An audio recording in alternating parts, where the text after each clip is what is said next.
It's, that's There it it. is. That's the signal. Okay. Good evening, everyone. My name is Donna Lurie. I'm the NAMI Eastside Board President.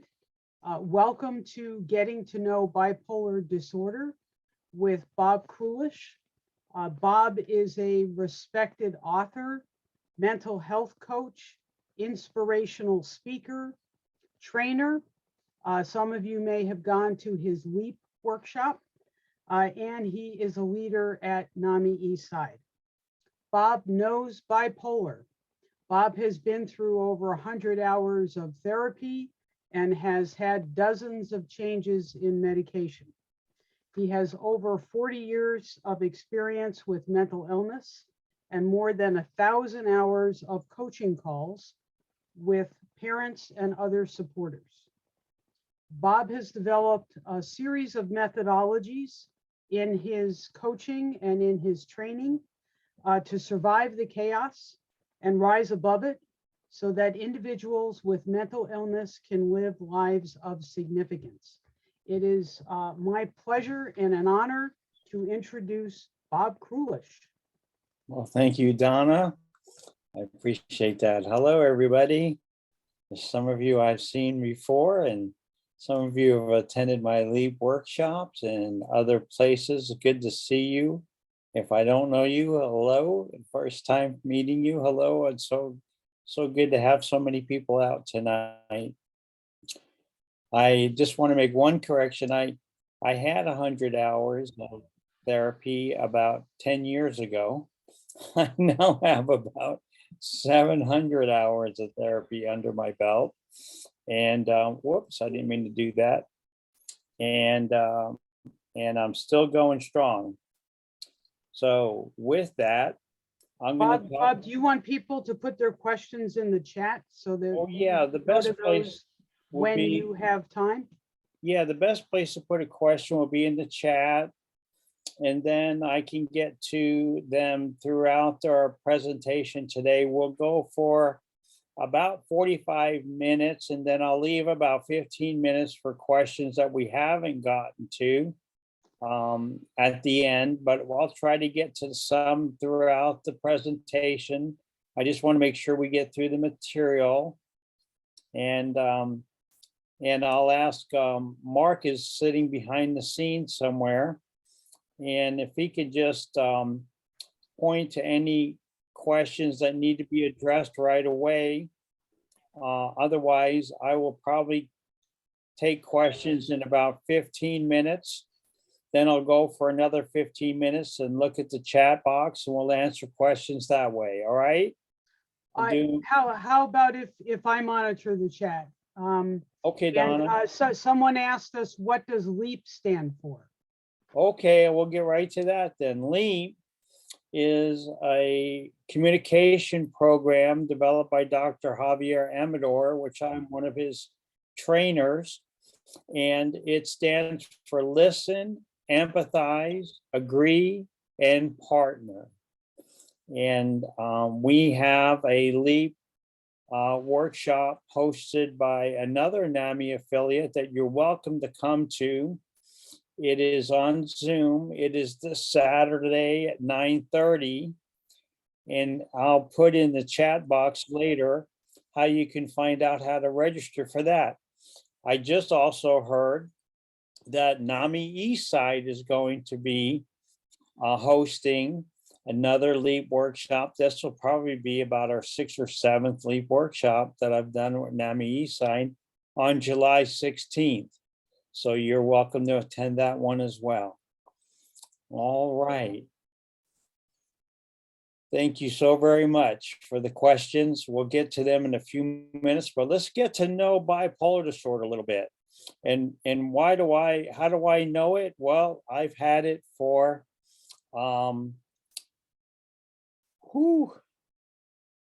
45, 50, so too many years to add up. I was symptomatic when I was 16 years old, and I got diagnosed when I was 51. 35 years of being misdiagnosed with bipolar disorder. really wreaked havoc throughout my life. And then at 51 years old, I got properly diagnosed.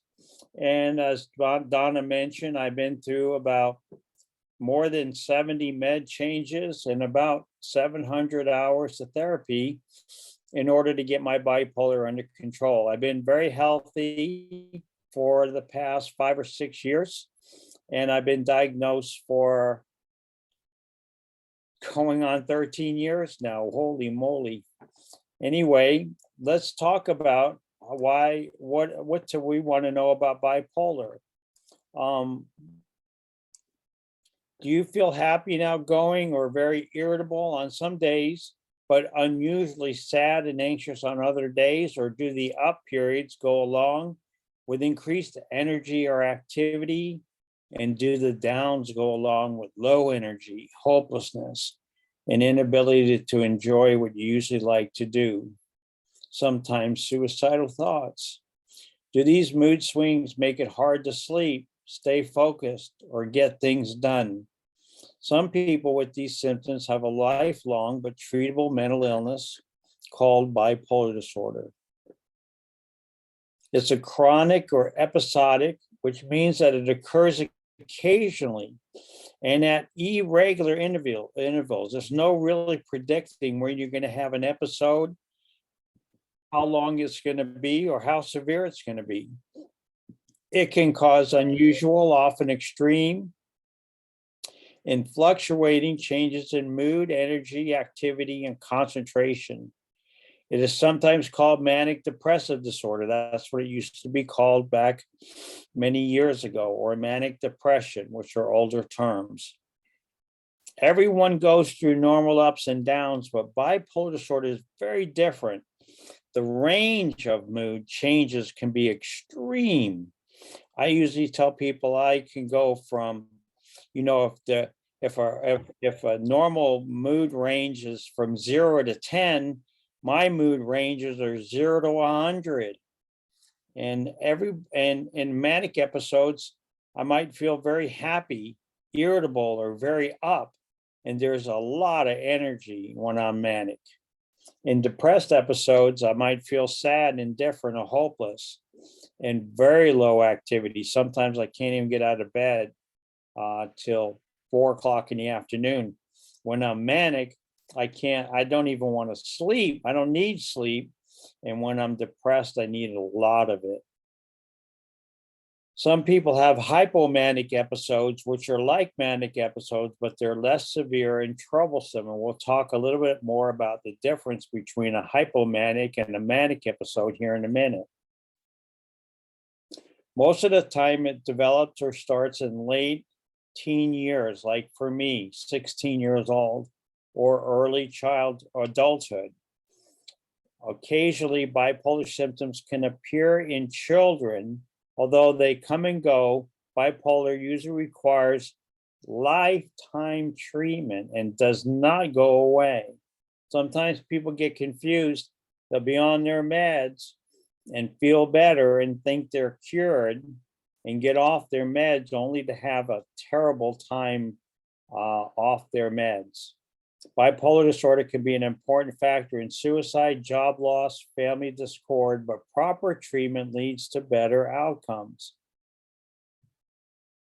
I've been the victim of all of those things in that last sentence, and I now know that through treatment, I can live a much better life.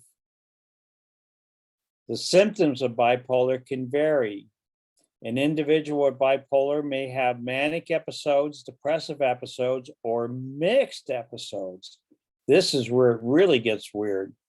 A mixed episode is when you're both manic and depressed at the same time. Can you imagine that?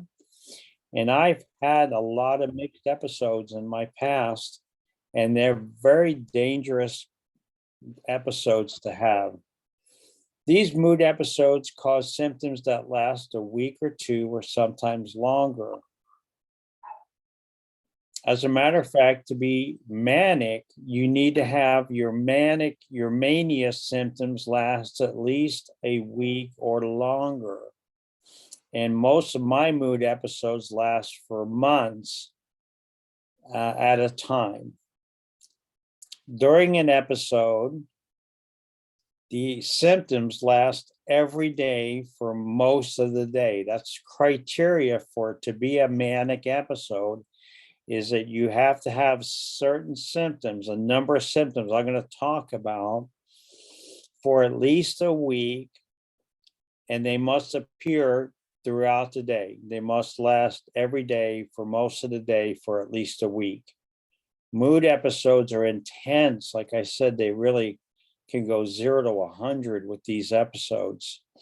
The feelings are intense and happen along with changes in behavior, energy levels, or activity levels that are noticeable to others. Most people will recognize somebody who's in a very manic state. They will have a tremendous amount of energy. They will talk very fast, and they'll be very hard to interrupt. Here's some symptoms of a manic episode. Now, there are 7 symptoms in the Diagnostic and Statistical Manual on mental illnesses or mental disorders. And of the 7, you need to have 3 in order to be declared manic episode. So there'd be a feeling of very up, high, elated, or extremely irritable or touchy mood. You'd be very wired. You'd have a lot of racing thoughts. Oh my gosh. If you've talked to anybody with manic episode, like many of you probably have, if you have a loved one like this, or if you ever talked to me in a manic episode, you would hear me talk about 15 different things in about 2 or 3 minutes. I would have a decreased need for sleep. As a matter of fact, I would really hate sleep. I would find it gets in the way. And I have been able to stay awake for 4 or 5 days in a row, even with sleeping meds. We talk really fast about a lot of different things, a flight of ideas. Like I said, I can talk to you about 15 things in a matter of minutes, and I wouldn't even skip a beat. I'd have an excessive appetite for food, drinking, sex, or other pleasurable activities, most of the time leading to some very bad outcomes. I would think I could do a lot of things at once without getting tired, and I'd feel I'm unusually important, talented, or powerful. I would feel like I am invincible, like I am Superman. On the other hand, if I'm depressed, I'd feel very down or sad or anxious. I'd be very slowed down or restless. I have trouble making decisions. I fall asleep or wake up too early or sleep too much. I have trouble with sleep. It's interesting, in depressive moods, we have insomnia. We have trouble sleeping, where in a manic episode, we don't want to sleep at all.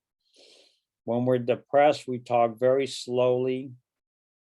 We lack interest in almost everything that we found pleasurable in the past. It's called anhedonia. And I'm sorry, I'm not pronouncing that right. It's not right in front of me. But anyway, there's a term for it. We lose pleasure in things that we found pleasurable. This is how I know when I'm in a depressed episode. I love to play golf, and I love to practice golf, and I practically practice every day.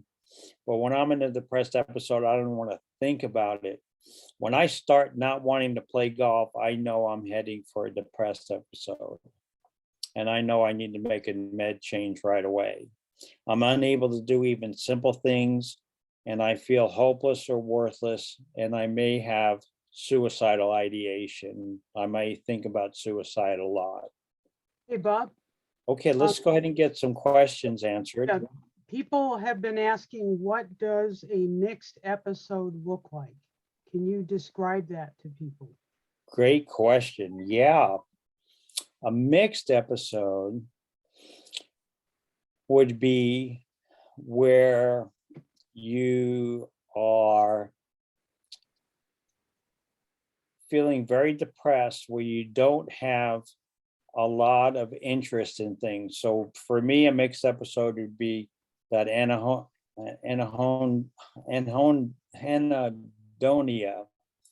I think is how it's pronounced. Anyway, the lack of pleasure of things.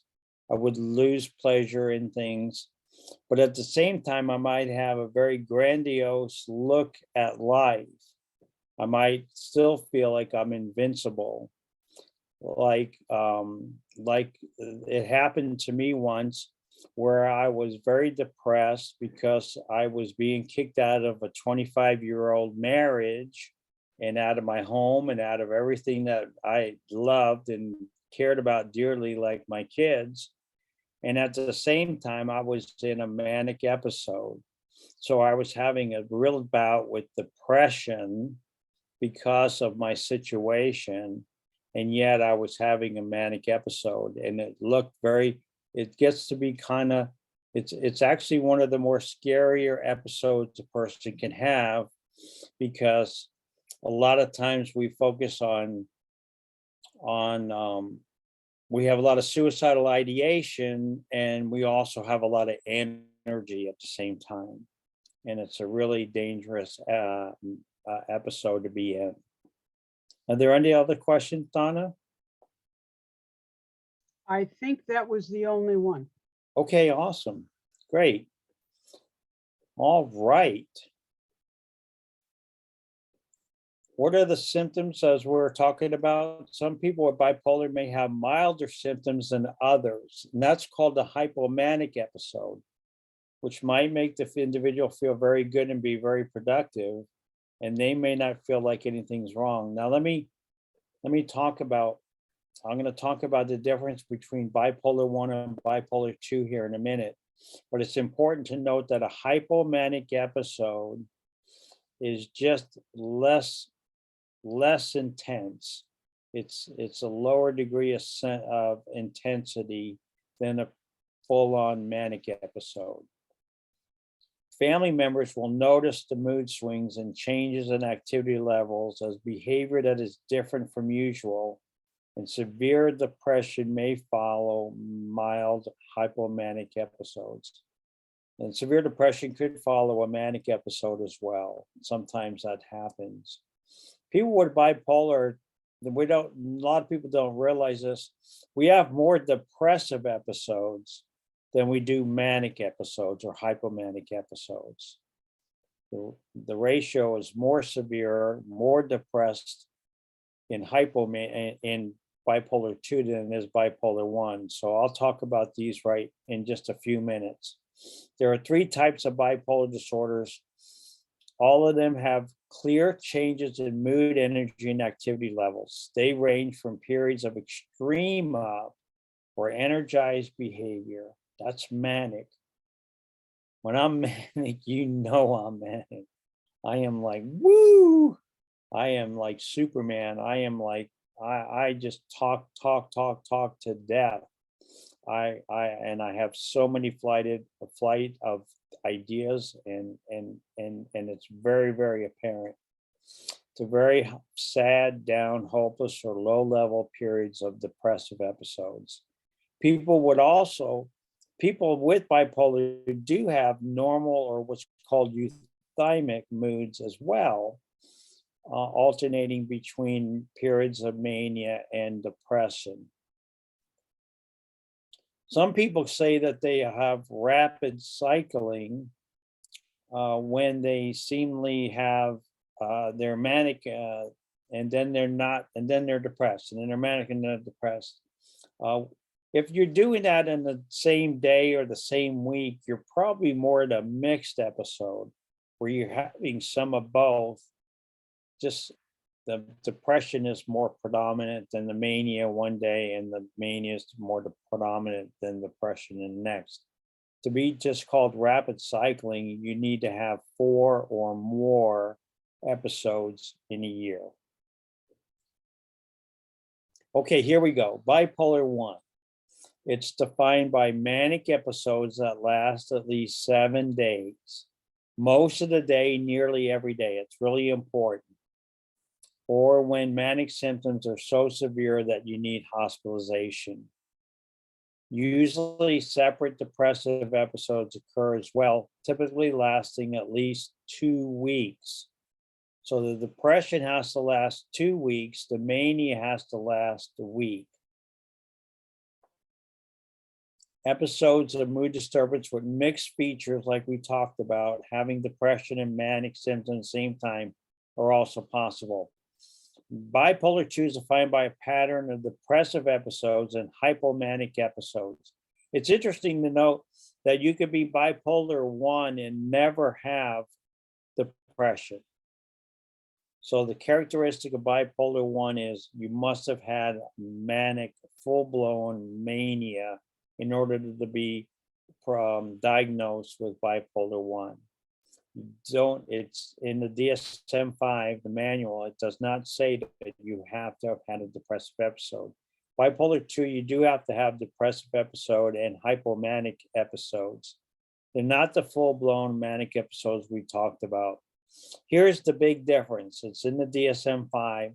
The big difference between bipolar 1 and bipolar 2 is in bipolar 1, there's a phrase, it says, there must be marked impairment in social and occupational functioning that causes severe loss. That's manic. That's manic. That's bipolar 1. So you really have had to have had tremendous loss due to impairment in your social or occupational functioning, meaning that you probably had a relationship that went bad, a job that you got fired from, you had a train wreck. Okay, you just and I've had so many of them that I know I'm bipolar 1. For bipolar 2, the difference between bipolar 1 and bipolar 2 is that you do not need to have marked impairment in social or occupational functioning in order to be described as bipolar 2. So that's as a matter of fact, everything else in the DSM-5 in the manual is identical between bipolar 1 and bipolar 2, except for one says a week, one says for 4 days, one says there must be marked impairment, one says there does not need to be marked impairment. All right. Then there's cyclothymic disorder, which is when you don't have enough of, like I said, you have to have at least 3 manic symptoms and several depressive symptoms to be described as full bipolar 1 or bipolar 2. And if you don't have enough, let's say instead of having 3, you have 1, you talk rapidly. Let's say you have rapid speech or pressured speech is what it's called. That would be a manic symptom, but it's not enough to make you bipolar 1 or bipolar 2. You'd be cyclothymic in that case. And then there's another category that is unspecified bipolar disorder, which I still today don't understand exactly what that includes, but it's kind of a catch-all for others who have some symptoms that might be similar to bipolar disorder. All right.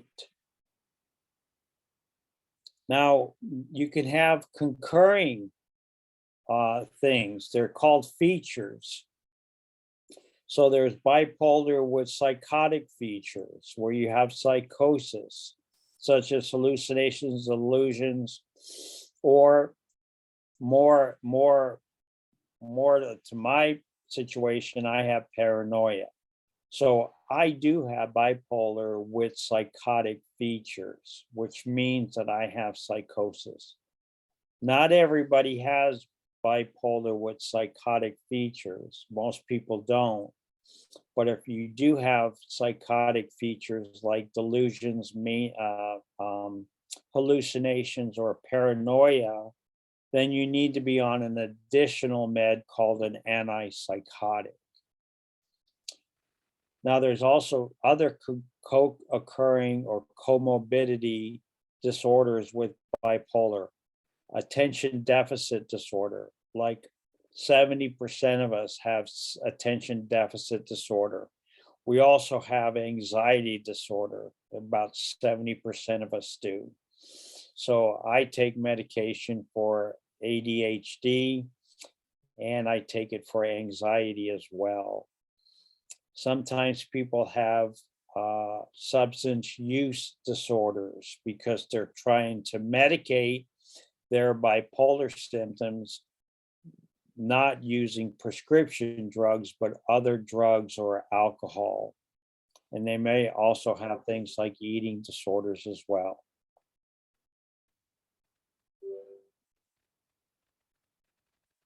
Okay. Some bipolar symptoms are like those of other illnesses. Some people with bipolar who have psychotic symptoms may be misdiagnosed with schizophrenia.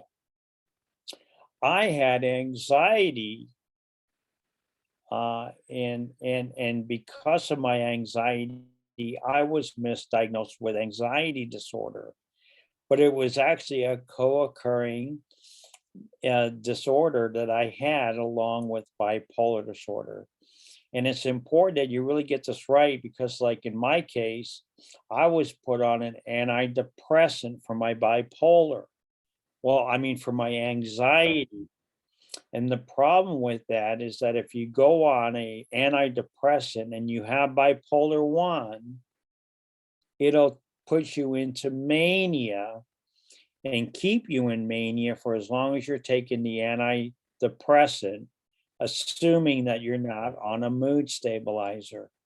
I was on an antidepressant for years, and I was stuck in a manic episode because of that, because I was misdiagnosed.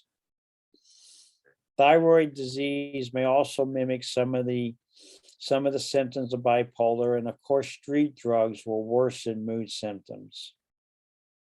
Looking at symptoms over the course of an illness over a long time and family history can play a key role in determining whether a person has bipolar disorder with psychosis or schizophrenia. Bob, Yes. can you say more about family history? Because there was a question about that. Yeah, so I'm going to get to that here in the next one right here with genes. So great time for the question. The exact cause of bipolar is really unknown. However, research suggests there's no single cause, instead a combination of factors. First of all, it needs to be in your genes. Bipolar runs in families, and research suggests it's mostly explained by hereditary. People with certain genes are more likely to develop bipolar than others. Many genes are involved, and no one gene can cause a disorder. But this is important to know. Even if you have the gene in your system, something else has to take place in order to trigger that gene. So most of the time, for most people that have a genetic predisposition for bipolar, that gene never gets triggered, or that set of genes never gets triggered, and they don't have the symptoms. They don't actually have the illness. See, some studies of identical twins found that when one twin developed bipolar, the other may not. What I've come to understand is that this is really caused by some kind of a environmental external event that triggers that gene. So for some people, they might have the gene and they never had an external environmental event that triggered it. For me, my dad left when I was 16 years old. I later learned he had bipolar disorder. I didn't know why he left, but he left. And he left. Didn't even leave a note. Never saw him or heard from him again. That triggered my bipolar. But interestingly, my brother and sister experienced the same thing, but it didn't trigger theirs. It's just the way that for some reason, that event triggered it for me and it didn't trigger it for them, even though the gene resides in them. So it's really hard to pinpoint what that external factor may be in order to trigger the gene. But it typically happens between 16 and about 22 years old. Researchers are learning that the brain structures are different, and they have these MRI scans now, and they also have these post-mortem scans of people's brains, and that the structure of a bipolar brain is different than that of somebody without bipolar. At this time, though, they don't do brain imaging to diagnose you. You're basically diagnosed on symptoms that you report to the doctor. And it's very important that you report your symptoms accurately so the doctor can treat it accurately. So Bob, there's a question about misdiagnosis. And so one of the people put in the chat that for 10 years, they were misdiagnosed. Yes. Yes, it's very easy to be misdiagnosed, and I'll give you a few reasons. One is we hardly ever go see the doctor when we're manic. And you remember I said you have to be manic to be diagnosed bipolar. So we don't go see a doctor when we're manic because I'm practically God. What are you talking about? I don't need a doctor. The doctor needs my help. I don't need his help or her help. I'm the smartest guy in the room by far. I'm the smartest guy in the planet. I'm not going to go see a doctor when I'm manic. So the doctor never sees me when I'm manic. When does the doctor see me? When I'm depressed.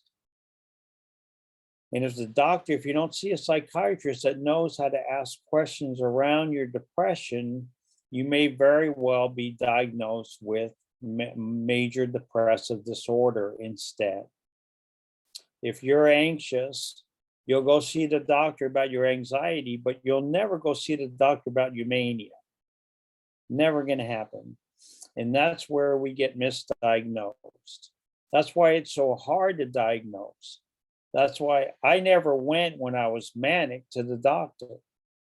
Even after the doctor put me on the wrong med that made me manic, I never went back. I would just call and say, I'm doing great. Or if I did go back to my doctor who gave me an antidepressant and I came back there with a great mood, she thought, what? She thought the medication was making me well, not making me manic. So she misdiagnosed it and missed it for 3 years. My GP, my general practitioner, I don't blame her too much for it, but geez, come on. Anyway, we just don't go. That's why it's so hard to diagnose. And people typically speaking, it takes about 7 different doctors and about 7 different years before a person gets properly diagnosed with bipolar disorder. All right.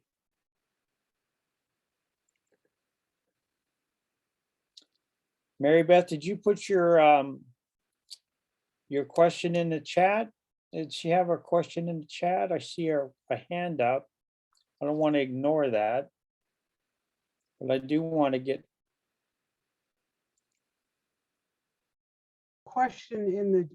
there is a question in the chat.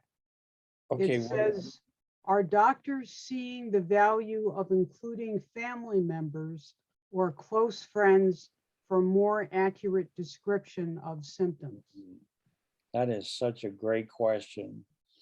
It is so good if the individual allows the family, some family like a parent or parents, to go in to the doctor's office with them at their checkup in order to help present symptoms, because we lose track. We don't see it as well as other people do. So I strongly recommend doctors encourage that, and family members. When I coach families, that's what I do. I encourage the family to go in there together and help the individual with describing their symptoms. Now, not everybody wants their family in there with them, so that makes it very difficult. But I can certainly say for sure that the more accurately you can have your symptoms described by yourself or by a family member who comes in there with you, the more accurately the doctor can prescribe the medication. And you will get better quicker the better you describe your symptoms to the doctor. And so bring others in. I highly recommend it. I highly encourage families to try to encourage their loved one to allow them to bring themselves into the meeting with the doctors. All right. The psychiatrist or other mental health professional is who you want to have diagnosing bipolar disorder. Some people have bipolar disorder for years before it's diagnosed because, and as I just said, it can be confused. Family and friends may notice the symptoms but not realize they're more about bipolar. People have other health conditions would make it hard. And what's missing right here that I forgot to put in is what I just mentioned. Most importantly is we never go see the doctor when we're mad. All right. So here's some treatment that helps many people, both medication, psychotherapy, or a combination of treatment. Certain medications help control the symptoms. We just really need to do a lot of trial and error. I remember when I first got diagnosed, the doctor said, here's 4 meds, let's see if they work. And I said, what do you mean you don't know that they're going to work? He goes, I'm not sure. And I wanted to say back to him, well, I'm not sure you're a doctor, but I didn't think that would go over too well. So the most common types of medications that doctors prescribe include mood stabilizers and antipsychotics, as I mentioned. A mood stabilizer like lithium can help mood episodes or reduce their severity. Additional medications that target sleep or anxiety, like I take, are also added to my mood stabilizer. You really want to talk to the doctor and the pharmacist and really understand the meds. That's really one of the ways I got much better, was reporting symptoms accurately and also understanding the medications well. You may find yourself having tardive dyskinesia, which is an involuntary movement of the body. That is one of the side effects of certain meds for certain people. So you want to report any concerns about side effects to your doctor right away. And don't stop taking your medication without talking to your doctor first. Psychotherapy or talk therapy is really very helpful to help people identify and change troubling emotions, thoughts, and behaviors. Psychotherapy can offer support, education, skills, and strategies. Those are things like dialectic behavior therapy, DBT, and cognitive behavior therapy are 2 of the major psychotherapies that are out there. I don't know why this is so small, but I'll just give you the other treatments. Might be ECT, electroconvulsive therapy, is something that is used when people are med resistant. The meds are not really helping them. And of course, exercise and charting your moods and your symptoms is another great way to manage your bipolar disorder. Living with bipolar disorder can be challenging, but there are ways to help to make it easier. Get treatment and stick with it. It's really important for people to realize that they do not get cured by the medicine. It takes away the symptoms, but there's no cure for it. So when you feel better, it's because of the meds, not because you got cured. So we have to stay on meds. It's a lifetime commitment. Structure yourself a routine for eating and sleeping to make sure you get enough sleep and exercise. Learn to recognize your mood swings. This is really important to start really taking note of what your mood swings are and report them properly to your doctor. Lifetime, long-term, ongoing treatment can help control symptoms and let you live a very healthy life. I know that for a fact. I do myself. Bob, there was a question about social rhythm therapy. Yeah, and I don't know much about that. Okay. So I kind of skipped over that. I don't know much about that. But I would encourage anybody that wants to find out more about that to look into that themselves. The only other therapy I've used is TMS, which is transcranial magnetic stimulation, which is very good for the depressive episodes. It's no medicine involved. There's no side effects. It's a great treatment. If anybody's struggling with the depressive side, they might want to try TMS. All right, with that, I'm going to check in and see what other questions we have. I see we have a hand up by Lisa McDonald here. Yep. Why don't you go ahead and ask me your question, Lisa? Hi.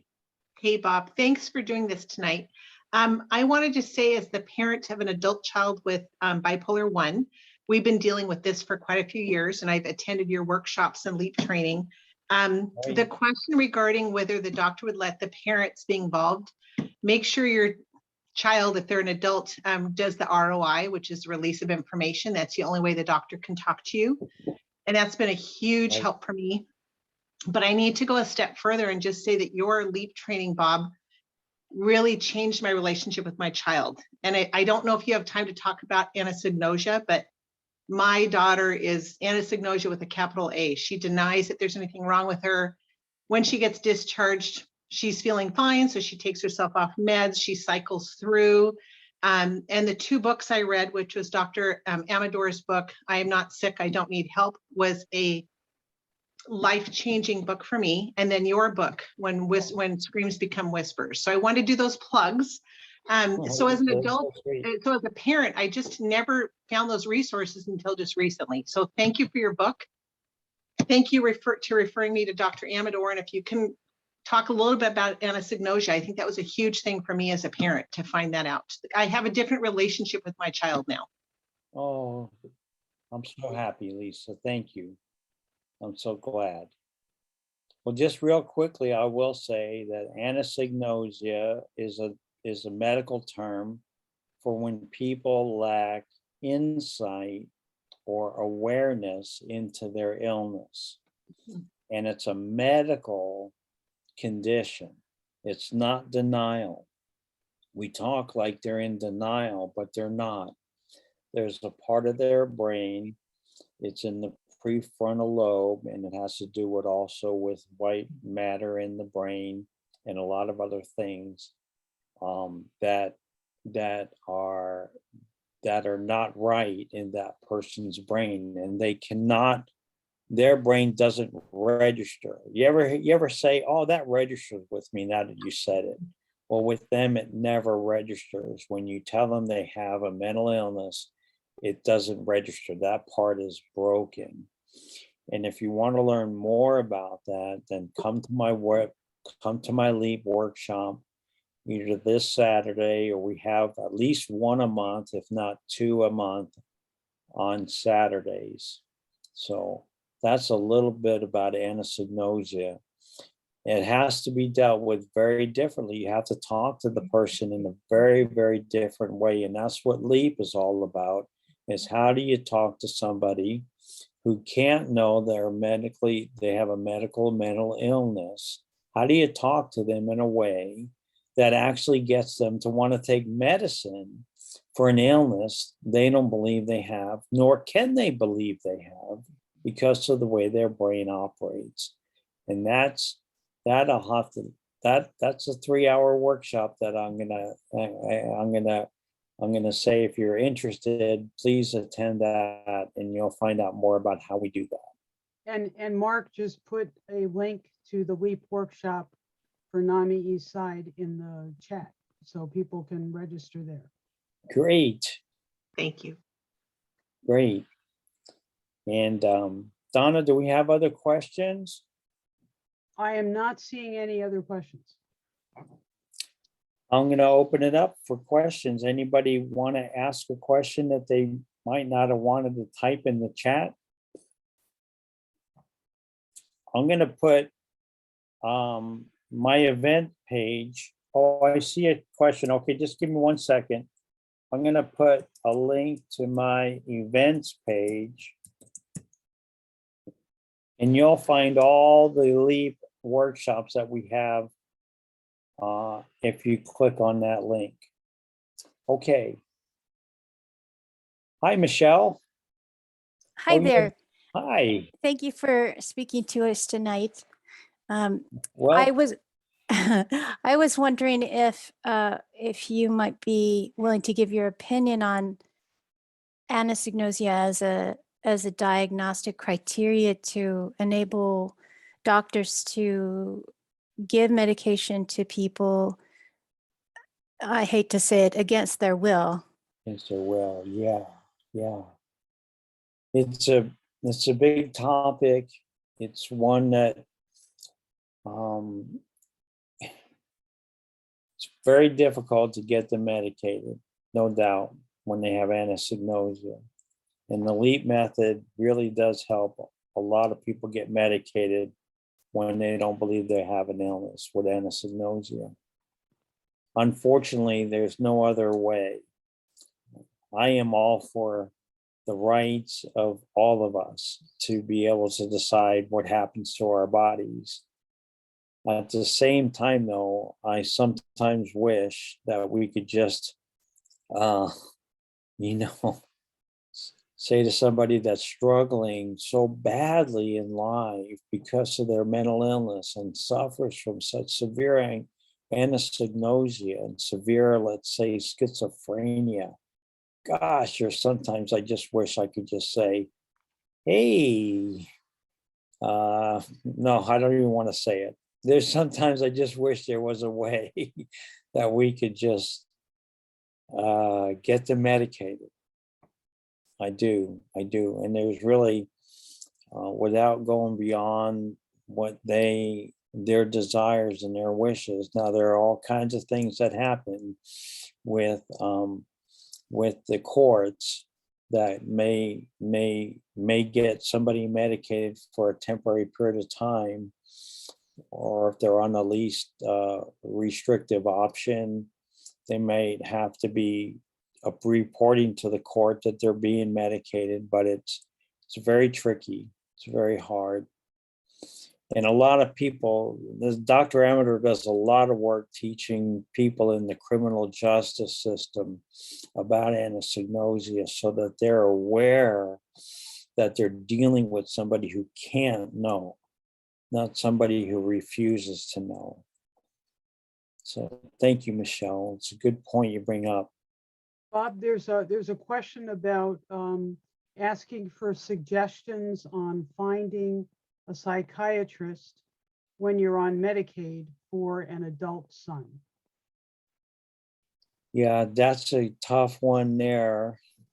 And all I can say is you just have to do a lot of calling around. It's so hard to find that I haven't even really found a lot of doctors. It depends on the area of the country you live in, the area of Washington you live in. If they want to write to me that question, I can give them a couple of referrals if they'd like. Let me put my email address. A lot of creativity on my part. It's Bob Krulish at bobkrulish.com. A lot of creativity in there. You have a hand up, Josie? Yeah, Josie. Hi. Hi, so I kind of lost my train of thought. Okay. It's So okay. I have a brother that's homeless in Spokane. And I believe he was diagnosed in the past with bipolar. The issue with the word that you keep using that they don't really medication to help them. Is that triggered by anything like drug use, or is that just sometimes just happens to certain bodies? Or can that be triggered through like meth and whatever drug use? Or is that just the way somebody's built? It's more the way somebody's built. It's really brain structures and different things that are in that person's brain that don't allow them to understand or to recognize that they have an illness. It's not really triggered by any substance use. It's just another symptom of their illness. And the thing I didn't mention about anosognosia is it happens in more than 50% of the time. So with people with schizophrenia and bipolar disorder, more than half, about 57% of the people with bipolar or schizophrenia suffer from some degree of anosognosia. And it just is another symptom. It's just part of the way their brain is built. Okay, anybody else? Who else has a question? And I also wanted to bring something up regarding saying something about you're for people with having rights, about like what they decide to do with their body and whatnot, as far as taking medication. But in a way, I understand that.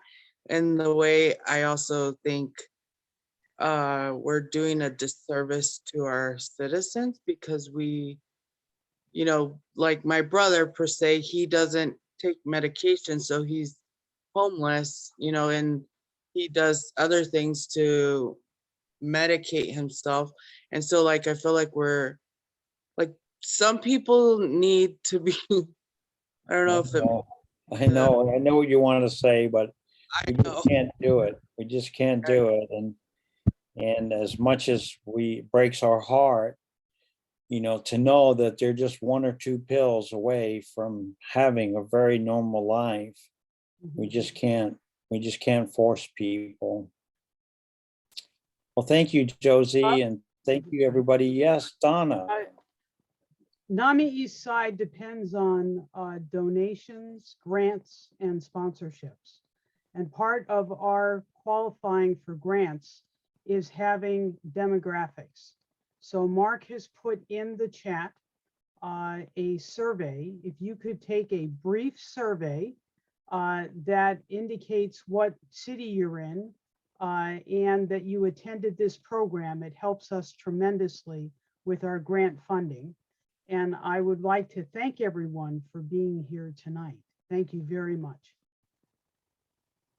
Thank you, everybody.